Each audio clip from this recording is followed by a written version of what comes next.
नमस्कार। हम बात कर रहे हैं पशु से प्रजनन संबंधी जो समस्याएं होती है उनके बारे में। और आज हम बात करेंगे एक ऐसे विषय के बारे में जिसमें पैसा एक भी नहीं लगना है, लेकिन जो पशु हमारे बार बार रिपीट हो रहे हैं उनमें बड़ी इसमें सावधानी रखेंगे अगर इन बातों की, तो उनमें बड़ा लाभ मिलने वाला है। जो पशु के रिपीट होने की संभावना है ये इससे कम हो जाएगी।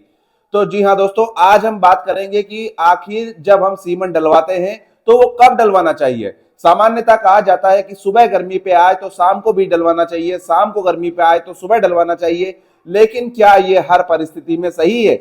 सामान्यतः ये कहा जाता है कि 12 से 15 घंटे 18 घंटे के बीच में डलवाना चाहिए। तो यहाँ प्रश्न ये उठता है कि किस समय के 12 घंटे बाद डलवाना है। तो आज हम इन्हीं चीजों को समझने वाले हैं, और अगर इन चीजों को हम बेहतर ढंग से समझ गए तो निश्चित तौर पर हमारी डेयरी में लाभ होने वाला है। जो पशु बार बार रिपीट हो रहे हैं वो रुकने वाले हैं। तो बीज डालने का सबसे सही समय कौन सा होता है, इसके लिए सबसे पहले तो हमें यह समझना होगा कि जो गर्मी की अवस्था है वो किस प्रकार की होती है और किस तरह से किस समय बीज डाला जाता है, इस दिशा में हमें सोचना होगा। और इस दिशा में आज हम चर्चा करने वाले हैं। तो हम ये जानते हैं कि जो हमारा पशु है वो लगभग 21 दिन में 18 से 21 दिन के बीच में गर्मी पे बार बार आता है। तो वो जो एक साइकिल है पूरी की पूरी, वो कितने समय की हो गई? वो 18 से 21 दिन की हो गई।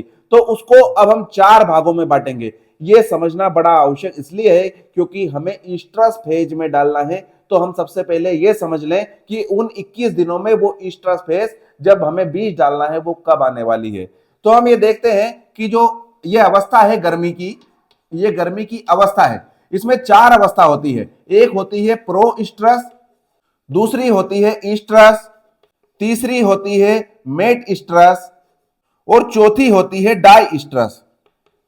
ये 4 अवस्थाएं हो गई है गर्मी की, प्रोस्ट्रस, ईस्ट्रस, मेट और डाइस्ट्रस। जो प्रोस्ट्रस होती है ये लगभग 2 से 3 दिन की होती है।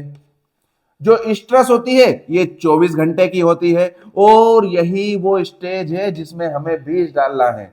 मेट ईस्ट्रस 3 से 5 दिन की होती है, और बाकी जो 12 से लेकर 16 दिन की होती है ड्राई स्ट्रेस होती है। तो अब हमें यह समझना होगा कि जो गर्मी के लक्षण हमारा पशु दिखाता है वो ये फेज रहती है। तो प्रो स्ट्रेस क्या हो गया? आप ये समझें कि जब भी गर्मी के लक्षण दिखाएगी उसकी तैयारी करने के लिए भी तो समय चाहिए। गर्मी के लक्षण पशु जब दिखाता है जब उसकी बच्चेदानी सीमन को ग्रहण करने के लिए स्थिति में आ जाती है, उसकी बच्चेदानी जब गर्भधारण की स्थिति में आ जाती है तब वो लक्षण दिखाता है पशु हमें। तो उसकी तैयारी में जो समय लगता है वो होता है प्रोस्ट्रस। जैसे ही ईस्ट्रोजन हार्मोन होता है उसका एक स्तर बढ़ता है तो ये प्रोस्ट्रस स्टेज जो शुरू हो जाती है, और ये 2 से 3 दिनों में इस फेज की तैयारी कर लेती है। इस फेज में सारे हार्मोन बनते हैं यूटेरस में, और इनमें थोड़ा थोड़ा फ्लूइड आने लगता है। जो ओवरी है उसमें फंक्शनलिटी आ जाती है, और उसके बाद दूसरी स्टेज आती है ईस्ट्रस। यही वो स्ट्रेस साइकिल की अवस्था है जिसमें बीज डलता है। तो सबसे पहले हमें यह देखना है कि हम देखते हैं कि जो हमारे पशु लक्षण दिखाएगा वो पशु क्या क्या लक्षण दिखाता है। वो दिखाता है चिल्लाना, उसके बाद दूसरों के ऊपर चढ़ना, उसके बाद राली करना। पशु हमारा ये लक्षण दिखाता है, वो चिल्लाता है, वो दूसरे पशु के ऊपर चढ़ता है, वो थोड़ी सी बेचैनी दिखाता है, कभी कभी बार बार पेशाब करता है। तो इस तरह के लक्षण दिखाता है, फिर राली करना शुरू करता है। तो यहां समझना जरूरी है कि ये अवस्था जैसे ही खत्म होगी और ये अवस्था जैसे ही चालू होगी, इस अवस्था की शुरुआत में ये लक्षण पशु दिखाएगा। वो चिल्लाएगा, वो दूसरे पशु के ऊपर चढ़ेगा, वो बेचैन दिखेगा, वो थोड़ा सा बार बार बाथरूम कर सकता है। तो ये वो समझ जाएं कि ईस्ट्रस साइकिल की शुरुआत हो चुकी है। अब यहां तक अपन समझ गए, तो इसके लगभग 15 घंटे बाद बीज डलना चाहिए। जैसे ही हम सुबह पशुशाला गए और वहां पे जो हमारा पशु है वो चढ़ता दिखा, कूदता दिखा, उस समय उसने दूध कम दिया, तो ये हम समझ जाएं कि ये ईस्ट्रस साइकिल जो है इसकी शुरुआत हो चुकी है। ईस्ट्रस साइकिल की शुरुआत हो चुकी है, तो अब इससे 15 घंटे बाद बीज डालने का सबसे सही समय होता है। कई बार अब यह कहां चूक हो रही है मैं वो भी बताता हूं। अब हम जैसे ही डेयरी में गए, सुबह सुबह हमने देखा कि राली उसको लगी हुई है। तो राली शुरुआत में नहीं आती है, इसके मध्य अवस्था में राली आती है। तो अगर जैसे हमने सुबह सुबह गए, वो चिल्लाना इल्लाना कुछ नहीं किया, वो रात में कर चुकी है, और सुबह सुबह जब हम गए तो उसको बहुत सारी राली लटकी हुई थी जोर से। तो क्या वो स्ट्रेस अवस्था की शुरुआत थी? नहीं, वो जो शुरुआत थी वो रात में निकल चुकी है। अब उसको 7-8 घंटे हो चुके हैं। तो क्या अब 12-15 घंटे का इंतजार करना चाहिए? नहीं करना चाहिए, यही चूक हो रही है। तो जैसे ही हम देख रहे हैं कि रैली कर रहा है पशु, तो उसके फिर 8 घंटे बाद हमें बीज डलवा लेना चाहिए। 8 घंटे के अंदर अंदर बीज डलवा लेना चाहिए। इसके बाद फिर आती है मेट स्ट्रेस।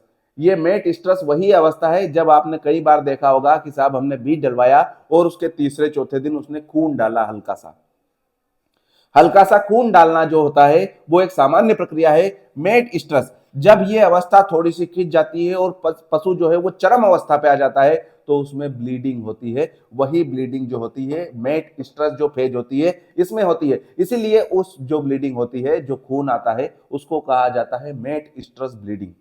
ये एक सामान्य प्रक्रिया है, इससे बहुत ज्यादा घबराने की जरूरत नहीं है। और उसके बाद जो लंबा समय है वो डाई स्ट्रेस में पहुंच जाता है। वो फिर डाई स्ट्रेस अवस्था चालू हो जाती है और फिर जो पशु है वो नई गर्मी की एक तैयारी करने लगता है। और अगर वो गर्भ धारण उसका हो गया है तो फिर वो गर्भावस्था की ओर आगे बढ़ने लगता है।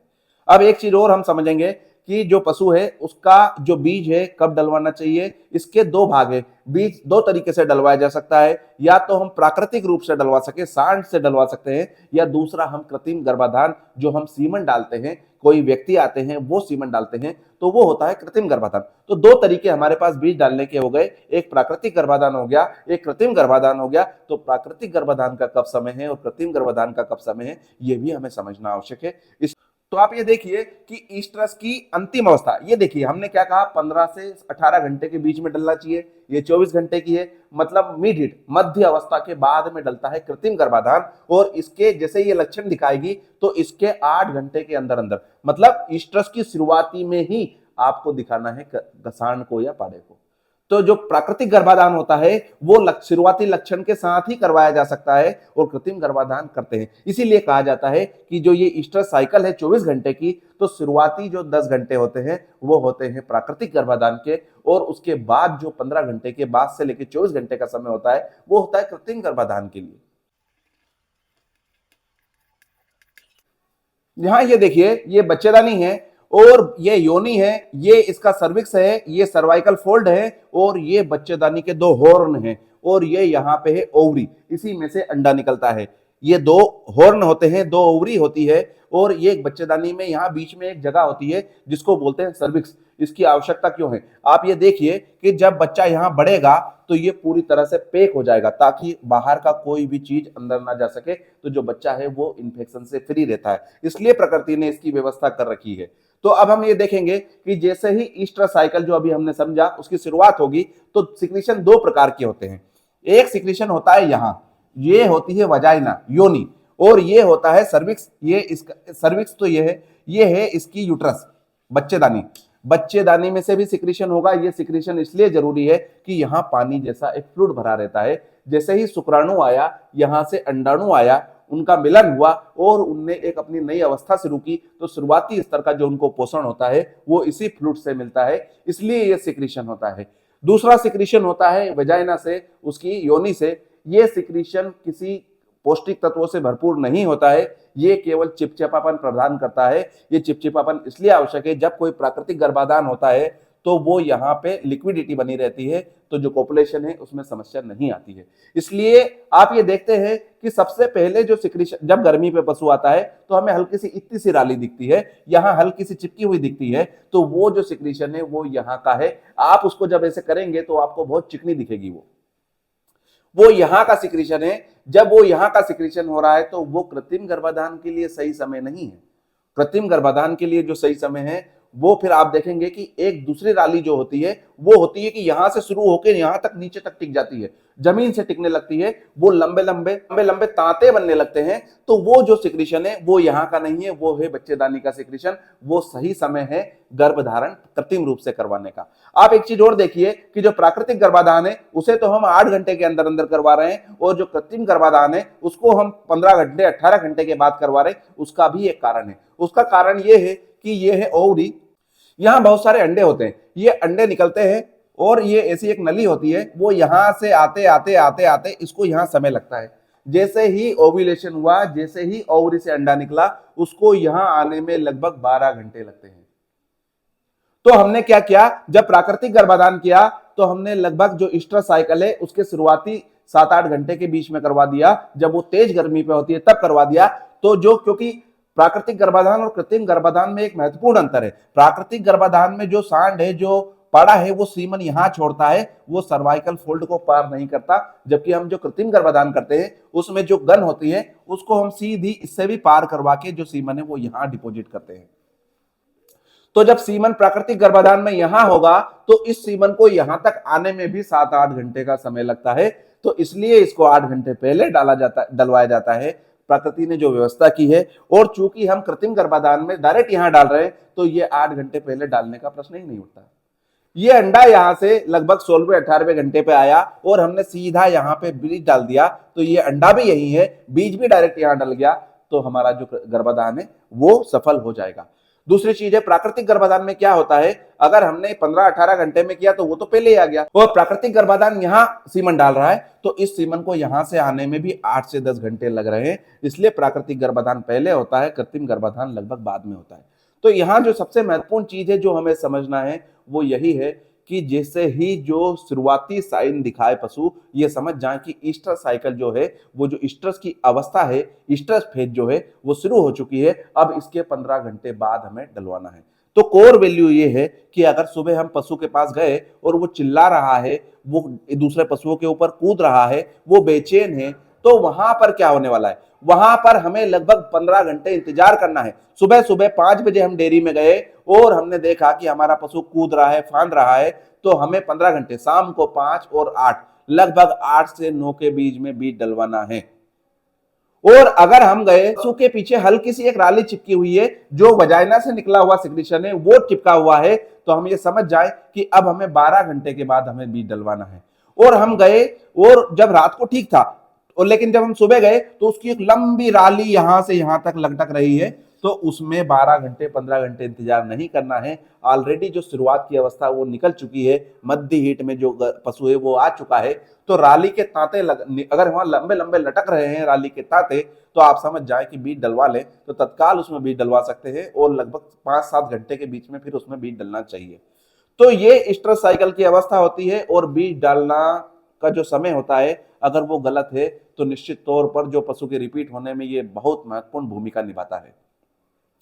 धीरे धीरे अब जब ये पशु प्रजनन का तीसरा पार्ट है, आप पहले 2 पार्ट हो चुके हैं, 5-10 पार्ट मुझे लगता है और आने वाले हैं। जैसे ही एक बार ओवरऑल वो सारी चीजें समझ जाएंगे तो सारी चीजें बिल्कुल कांच की तरह हमारे दिमाग में साफ हो जाएगी, और निश्चित तौर पर सबको लाभ हो, हम सबको, यही इस दिशा में हमारा काम रहता है। एक चीज और है कि अगर आपकी डेयरी में कोई समस्या आ रही है तो आप मुझे कमेंट्स में लिखिए कि आपकी डेयरी में क्या समस्या आ रही है और किस तरह से उनका निदान किया जा सकता है। इस विषय पर भी हम चर्चा करने की पूरी कोशिश करेंगे।